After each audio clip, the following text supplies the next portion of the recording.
Anda kembali di Apa Kabar Indonesia Pagi, pemirsa. Kita lanjutkan kembali perbincangan kita. Kita ke Bang Ferry terlebih dahulu. Bang Ferry, kalau tadi kan kita sempat dengarkan perbincangan kami bersama dengan Prof. Muradi yang menyatakan bahwa DKI Jakarta ini memang peraturannya khusus.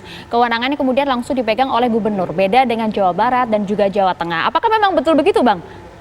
Ya benar kalau perspektif pemerintahan daerah. Tapi kan ini soal pasal 93 di Undang-Undang 6. Lalu soal pemberhentian kepala daerah di Undang-Undang Pemda yang juga punya mekanisme kurang lebih sama dengan daerah lain, walaupun bedanya tipis lah. Tapi kan bukan konteks model pemerintahan daerahnya, tapi model bagaimana orang diberikan sanksi, terutama berkaitan dengan pelanggaran peraturan perundang-undangan. Nah, Anies kan mau dikejar ke arah sana. Bagi saya ya untuk memanggil ya silahkan saja. Tapi kalau kemudian menerapkan peraturan yang tidak berimbang kepada kepala daerah lain, orang merasa ini tidak adil. Dan ini seolah-olah dibuat-buat untuk kemudian untuk tujuan politik. Kemarin kan yang berkumpulnya massa kan tidak hanya di DKI Jakarta, lebih parah di Cengkareng, yang kemudian yang hanya dipersalahkan teman-teman kepolisian. Padahal pertanggungjawaban untuk objek vital seperti bandara itu tidak hanya teman-teman kepolisian, ada yang lain, tetapi juga tidak diberikan sanksi atau tidak dipermasalahkan. Bahkan kan itu masuk wilayah provinsi tertentu, kepala daerahnya tidak dipermasalahkan. Nah, bagi saya memang kita punya kewajiban untuk menegakkan disiplin di tengah pandemi, tapi sanksinya jangan sampai pidana, karena itu seolah-olah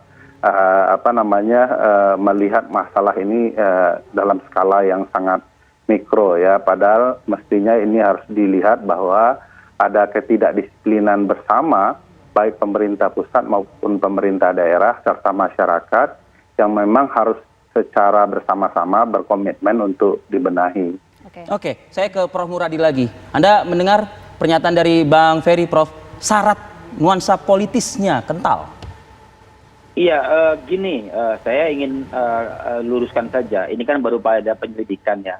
Saya ingin katakan bahwa kitanya jangan terlalu maju. Kenapa terlalu maju? Karena ada dua mungkin Bang Ferry paham betul bahwa saya mungkin bukan hukum, tapi dalam hukum kan ada hukum positif ya, yang memang pada akhirnya kemudian itu harus diuji betul gitu.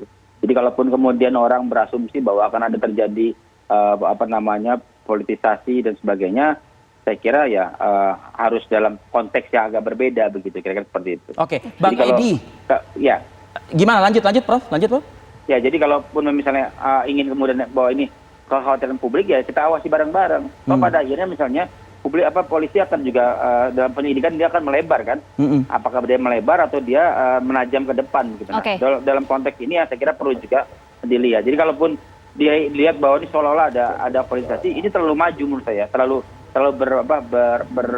berprasangka yang terlalu jauh. Kalau ternyata betul itu terjadi, saya setuju dengan Bang Ferry tadi bahwa perlu ada penegasan, karena toh di Undang-Undang 6 2018 memang ini kan perlu juga diklarifikasi bahwa ada mungkin karena terlalu bukan terlalu lah sangat cepat prosesnya, Prof. Ya kan? Ya? Enggak, kalau modelnya kan memang secara normatif kan ada dua tahapan tuh. Tahapan evaluasi internal sudah dilakukan misalnya di polisi. Tahapan yang kedua memang dia akan menyasar siapa yang kemudian terlibat dan pemangku kepentingan di situ. Saya kira di level itu yang saya kira perlu kita amati betul. Karena kalau tidak, saya ingin kita akan terlalu berprasangka terlalu jauh. Saya bilang terlalu jauh kenapa? Karena posisi kita sampai hari ini baru pada penyelidikan. Itu mungkin Bang Ferry paham sebagai orang hukum ya. Tahapannya masih 2-3 tahapan berikutnya sebelum pada penyelidikan begitu kira-kira. Oke, Prof. Edi, Bang Edi. Bang, tadi kan juga sempat disinggung mengenai pasalnya kan. Nah, kalau kita dapat bacakan pasal 93 Undang-Undang Nomor 6 Tahun 2012 itu kan bunyinya setiap orang yang tidak mematuhi penyelenggaraan kekarantinaan kesehatan sebagaimana dimaksud dalam pasal tersebut dan atau menghalang-halangi penyelenggaraan kekarantinaan kesehatan. Sekali lagi ada beberapa kalimat mengenai kekarantinaan kesehatan. Nah, sedangkan untuk DKI Jakarta ini kan aturannya adalah PSBB. Kemudian polisi pasti tahu betul dong mengenai pasal yang disangkakan, Bang Edi. Bang Edi.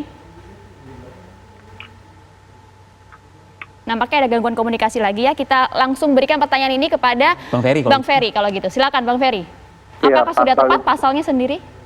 Pasal itu sebagaimana saya ungkapkan kan ada sebab akibat ya.